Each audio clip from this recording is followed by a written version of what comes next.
अस्सलाम वालेकुम, welcome back to government jobs and test preparation. आज की वीडियो में हम एमपीटी टेस्ट के बारे में थोड़ा सा डिस्कस करेंगे कि एमपीटी टेस्ट क्या होता है बेसिकली, और ये टेस्ट कब होगा, इसका चालान कैसे डाउनलोड करना है, कैसे फिल करना है, इसके अलावा इसकी एप्लीकेशन कैसे देनी है, यानी कि ऑनलाइन अप्लाई कैसे करना है। सारा कुछ इस वीडियो में हम प्रैक्टिकली आपको करके दिखाएंगे।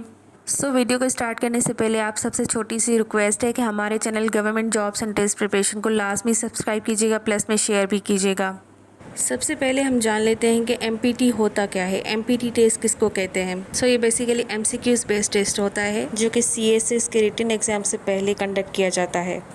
इट मीन्स कि जो कैंडिडेट सीएसएस का एग्ज़ाम देना चाहते हैं उनके लिए एमपीटी का टेस्ट देना मस्ट होता है। इसकी रजिस्ट्रेशन जो है वो जारी है 11 अगस्त से 26 अगस्त तक। अप्लाई करने का तरीकाकार क्या है, पहले आप चालान डाउनलोड करेंगे। सबसे पहले हम गूगल पे जाएंगे, गूगल पे सर्च करेंगे एफपीएससी की वेबसाइट हम ओपन करेंगे। यहाँ पे लिखेंगे एफपीएससी। तो सबसे पहली वेबसाइट जो है FPSC federal public service commission, इसको हम ओपन करेंगे। इस तरह का इंटरफेस आ जाएगा। नीचे स्क्रॉल करते हैं, एमसीक्यूज़ बेस्ड प्रिलिमिनरी टेस्ट, यहाँ पे क्लिक करेंगे। ये देखें, ये ओपन हो गया है हमारे पास MCQs based preliminary test MPT for CSS competitive examination 2025। नीचे देखें तो 4 ऑप्शंस हमें मिलते हैं। एडवर्टाइजमेंट देखने के लिए यहाँ पर क्लिक करें। एमपीटी के रूल्स क्या हैं बेसिकली, तो हम यहाँ पर क्लिक करेंगे। और सिलेबस क्या है इसका, तो सिलेबस देखने के लिए हम यहाँ पर क्लिक करेंगे। और अगर चालान डाउनलोड करना हो तो हम यहाँ पर क्लिक करेंगे। तो हमें डाउनलोड करना है सबसे पहले चालान, तो हम यहाँ पर क्लिक करते हैं। ये चालान खुल के आ जाएगा हमारे पास और इसकी जो प्राइस है 250 रुपीज़ है। इसका प्रिंट निकाल लेना है आपने और जमा करवाना है नेशनल बैंक में। इस चालान के 3 पार्ट्स हैं और तीनों पार्ट्स में आपने नेम लिखना है, अपना नेम ऑफ़ कैंडिडेट्स यहाँ पर लिखा हुआ है। तो जब आप इसको फिल कर लेंगे तो आपने नेशनल बैंक ऑफ़ पाकिस्तान या कोई भी स्टेट बैंक ऑफ़ पाकिस्तान की ब्रांच जो है अगर आपकी सिटी में हो तो वहाँ पर आपने सबमिट करवा देना है, पे करवा देना है। इसको पे करवाते वक्त ये ध्यान रहे कि आपने एक पार्ट अपने पास रखना है, क्योंकि एग्ज़ाम जब भी आपका होगा, टेस्ट होगा आपका, तो ये चालान रिक्वायर्ड होगा वहाँ, इसलिए आपको चालान जो है वो संभाल के रखना है। बाकी तो इसमें जो पार्ट्स हैं वो कैशियर अपने पास रख लेगा। अच्छा, नेक्स्ट स्टेप जो है वो है अप्लाई ऑनलाइन। ऑनलाइन किस तरह से अप्लाई करना है, तो apply online for empty, click here, यहाँ पर क्लिक करेंगे। तो देखिए इस तरह का इंटरफेस आ जाएगा हमारे पास। और ये देखें लॉगिन और पासवर्ड पूछ रहा है हमसे, लेकिन हम जो है न्यू यूज़र हैं बेसिकली, तो हम न्यू यूज़र पे क्लिक करेंगे। अगर आपने पहले ही किसी टेस्ट में अप्लाई किया हुआ है तो आप लॉगिन और पासवर्ड करके फिर आप लॉगिन कर सकते हैं, लेकिन हम न्यू यूज़र पे क्लिक करेंगे। नेक्स्ट हमारा इंटरफेस आ जाएगा इस तरह से। और ये देखें कैंडिडेट्स का फुल नेम, यानी कि अपना पूरा नाम आपने पुट करना है जो कि मैट्रिक के सर्टिफिकेट के मुताबिक होना चाहिए। यहाँ पर लिखा हुआ है as per your matric certificate. Then हमने लॉगिन करना है, पासवर्ड लगाना है, कोई स्ट्रॉन्ग पासवर्ड लगा दें।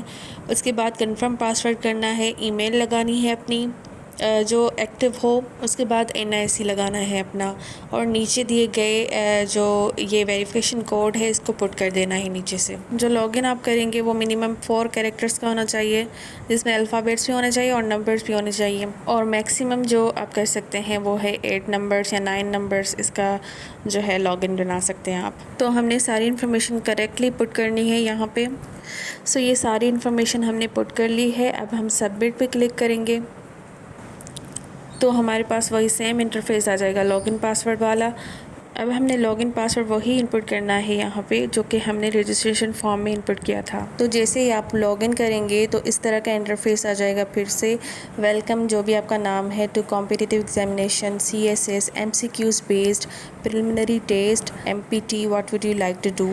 तो नीचे 2 ऑप्शंस आएंगे, क्रिएट और अपडेट प्रोफाइल, और दूसरा apply for CSS।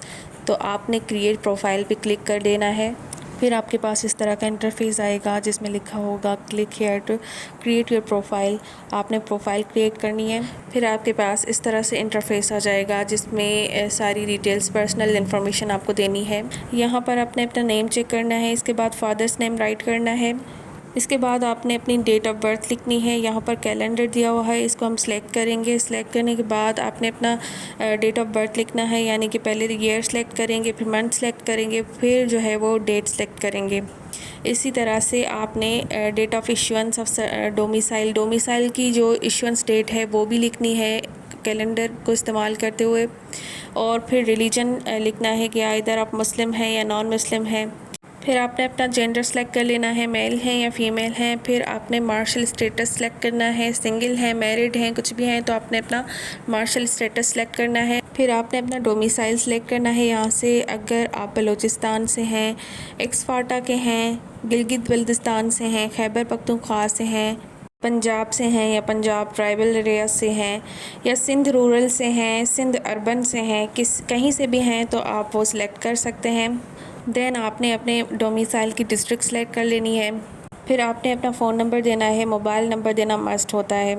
Age relaxation, अच्छा एज रिलैक्सेशन आप अगर विद इन एज लिमिट हैं तो ये सिलेक्ट करेंगे, रिलैक्सेशन नॉट क्लेम्ड।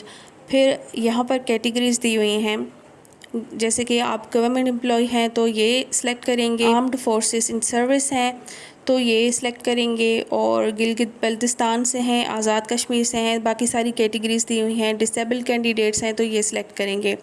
अदरवाइज़ अगर आप एज लिमिट हैं, विद इन एज लिमिट्स हैं तो ये वाला ऑप्शन सेलेक्ट करेंगे। अच्छा लास्ट में है डिसिप्लिनरी एक्शन या कन्विक्शन। अगर आपने कोई क्राइम किया है जिसकी वजह से आप पे एफआईआर दर्ज है या कोई भी आपका क्रिमिनल रिकॉर्ड है तो आप येस के बटन पर क्लिक करेंगे, अगर नहीं है तो नो करेंगे। फिर आप नीचे सेव के बटन पर क्लिक कर लेंगे। नेक्स्ट आपके पास इस तरह का इंटरफेस आ जाएगा। इसमें आपने अपनी फ़ोटो अपलोड करनी है जिसकी मैक्सिमम साइज़ जो है 30 KB तक हो। फ़ोटो आपने 30 KB से ज़्यादा नहीं देनी, कोई इर्रेलेवेंट फ़ोटो नहीं देनी। फिर यहाँ से आपने सेलेक्ट फ़ोटो पर क्लिक करना है। अगर आप कंप्यूटर से कर रहे हैं तो जिस फोल्डर में आपने पिक्चर रखी हुई है वो फ़ोल्डर सेलेक्ट करके वहाँ से पिक्चर अपलोड कर लेनी है। और अगर आप अपने मोबाइल से कर रहे हैं तो आपके पास गैलरी ओपन हो जाएगी, इसको सेलेक्ट करेंगे तो फिर आपने अपनी फ़ोटो अपलोड करनी है तो वो सिलेक्ट कर लें और सेव के बटन पर क्लिक कर लें। सेव के बटन पर क्लिक करने के बाद ये सेक्शन आ जाता है जो कि एजुकेशन सेक्शन है। इस सेक्शन में आपकी एजुकेशन की डिटेल्स रिक्वायर्ड होंगी। तो first of all name of examination, सबसे पहले आप मैट्रिक ऐड करेंगे, उसके बाद FA/FSC ऐड करेंगे। देन आपने जो है ग्रेजुएशन ऐड करनी है। उसके बाद कोई आपने मास्टर्स की हुई है या फिर PhD की हुई है, MPhil की हुई है तो वो डिग्री ऐड करेंगे यहाँ पर। इट मीन्स कि यहाँ पर एग्ज़ामिनेशन लिखना है जो भी आपने एग्ज़ाम दिया है। मैट्रिक किया है तो मैट्रिक लिखेंगे, FSC किया है फिर FSC लिखेंगे, या फिर ग्रेजुएशन किया है तो ग्रेजुएशन लिखेंगे, और उसके बाद जो भी डिग्री की हुई है आपने तो उसका नाम लिखेंगे। नीचे देखें फिर ग्रेड और डिवीज़न। अगर आपका ग्रेड सिस्टम है तो ग्रेड को क्लिक करेंगे, मतलब इसको सिलेक्ट करेंगे। अगर डिवीज़न सिस्टम है तो इसको सिलेक्ट करेंगे। अगर CGPA सिस्टम है तो इसको सिलेक्ट करके नीचे जो CGPA आपकी होगी मार्कशीट में वो CGPA लिखेंगे। नेक्स्ट है मीडियम। अच्छा मीडियम जो भी आपका होगा, यानी कि जो भी एजुकेशन आपने दी है उसका मीडियम कौन सा है वो आपने सेलेक्ट कर लेना है, इंग्लिश या उर्दू जो भी हो। अगर आपने उर्दू मीडियम में की है तो उर्दू सेलेक्ट कर लेना है, और अगर आपने इंग्लिश मीडियम में की है तो इंग्लिश मीडियम सेलेक्ट कर लेना है। नेक्स्ट है यूनिवर्सिटी एग्जामिनिंग बॉडी। तो यहाँ पर यूनिवर्सिटी का नेम लिखना है और नीचे जो है स्कूल, कॉलेज और यूनिवर्सिटी लोकेशन, इसकी लोकेशन लिखनी है आपने कि कौन से डिस्ट्रिक्ट से किया है। नेक्स्ट ऑप्शन है फ्रॉम डेट टू डेट, यानी कि वो डिग्री जो आपने ली है वो स्टार्ट कब हुई, उसका सेशन स्टार्ट कब हुआ था और एंड कब हुआ था, इसकी डेट, मंथ, ईयर लिखना है सारा। ठीक, इस कैलेंडर के ऑप्शन पे आप क्लिक करेंगे और जो भी आपके मार्कशीट में डेट लिखी हुई है, यानी कि स्टार्टिंग डेट और एंडिंग डेट, वो आपने लिख देनी है। नेक्स्ट है डिक्लेरेशन डेट। ये रिज़ल्ट डिक्लेरेशन डेट लिखनी है आपने जो आपकी मार्कशीट में लिखी हुई हो। नेक्स्ट है RMF, यानी कि अगर आपने जो भी क्वालिफ़िकेशन दी है जो कि आपको एलिजिबल करती है इस टेस्ट के लिए, एग्ज़ामिनेशन के लिए, तो आप R सेलेक्ट करें। अगर आपने MBBS की है तो M सेलेक्ट करें, और अगर आपने फ़ॉरेन से पढ़ा हुआ यानी कि बाहर के मुल्क से पढ़े हुए हैं आप तो F सेलेक्ट करें। नेक्स्ट 3 ऑप्शन है मेजर सब्जेक्ट 1, मेजर सब्जेक्ट 2 और मेजर सब्जेक्ट 3। जो भी लास्ट डिग्री में आपके मेजर सब्जेक्ट्स हों वो 3 यहाँ पर लिख देने हैं आपने। नेक्स्ट है डिस्टिंक्शन अचीव्ड और एकेडमिक अवार्ड्स। अगर कोई आपने एकेडमिक अवार्ड हासिल किया है या कोई अचीवमेंट हासिल की है तो वो मेंशन कर देंगे यहाँ पर, और अगर नहीं की तो नो लिख देंगे और सेव के बटन पर क्लिक कर देंगे। तो जब आप सेव के बटन पर क्लिक करेंगे तो ये सारी इन्फॉर्मेशन 1 डिग्री की सेव हो जाएगी।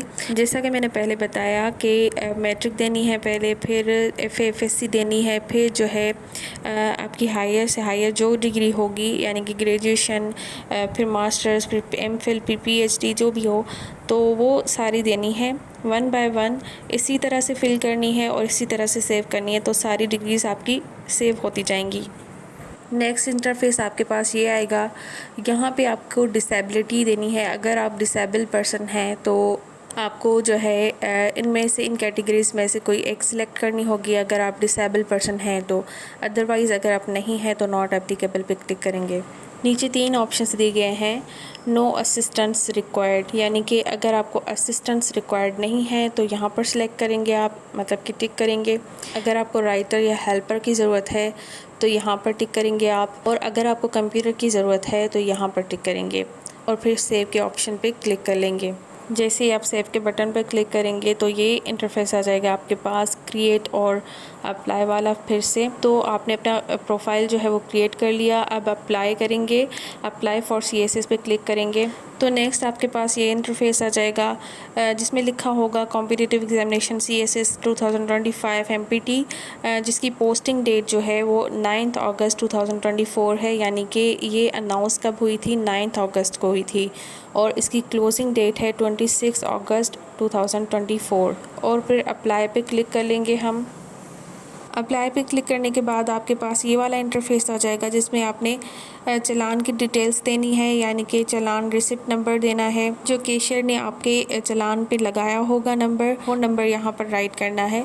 अमाउंट जो है वो ऑलरेडी लिखी हुई है 250 रुपीज़। फिर आपने बैंक ब्रांच नेम लिखना है, देन आपने बैंक ब्रांच नेम लिखना है और फिर जो है बैंक ब्रांच डिस्ट्रिक्ट सेलेक्ट कर लेना है यहाँ से। नेक्स्ट जो है बैंक ब्रांच कोड, बैंक के जिस भी ब्रांच में आपने सबमिट करवाया हो चालान उसका कोड आपने यहाँ पे राइट कर देना है। नेक्स्ट है ट्रेजरी रिसिप्ट डेट, यहाँ पर डेट राइट करनी है जिस डेट पे आपने चालान सबमिट करवाया है, और फिर नीचे टेस्ट सेंटर सेलेक्ट कर देना है। टेस्ट सेंटर्स ये वाले हैं और आप इनमें से कोई भी एक सेलेक्ट कर सकते हैं जहाँ आपको टेस्ट देना ईजी रहे। प्रोसीड और नेक्स्ट के बटन पर क्लिक करेंगे। क्लिक करने के बाद ये वाला इंटरफेस आ जाएगा आपके पास। This is not your application for CE 2025। यहाँ कह रहा है कि कन्फर्म एंड अप्लाई करने से पहले, यानी कि उस ऑप्शन को क्लिक करने से पहले आप रीचेक कर लें अपनी इन्फॉर्मेशन सारी। कोई भी मिस्टेक हुई तो बाद में करेक्ट नहीं हो सकती, सो हम उस फॉर्म को पूरा चेक करेंगे। देन हमने स्क्रॉल करना है। स्क्रॉल करने के बाद जो है हम पूरी इन्फॉर्मेशन चेक करेंगे कि हमारी सारी इन्फॉर्मेशन करेक्ट है। अगर करेक्ट हुई तो कंफर्म एंड अप्लाई पे क्लिक कर लेंगे। आपकी एप्लीकेशन सबमिट हो जाएगी।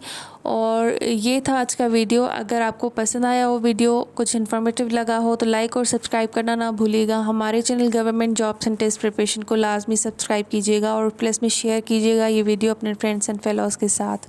नेक्स्ट वीडियो हम सिलेबस पे बनाएंगे कि सिलेबस क्या होगा MPT टेस्ट के लिए, और कुछ पास पेपर्स और मॉक टेस्ट वगैरह भी अपलोड करते रहेंगे हम। So stay tuned for that. अपना ख्याल रखिएगा। मिलते हैं नेक्स्ट वीडियो में, तब तक के लिए अल्लाह हाफिज़।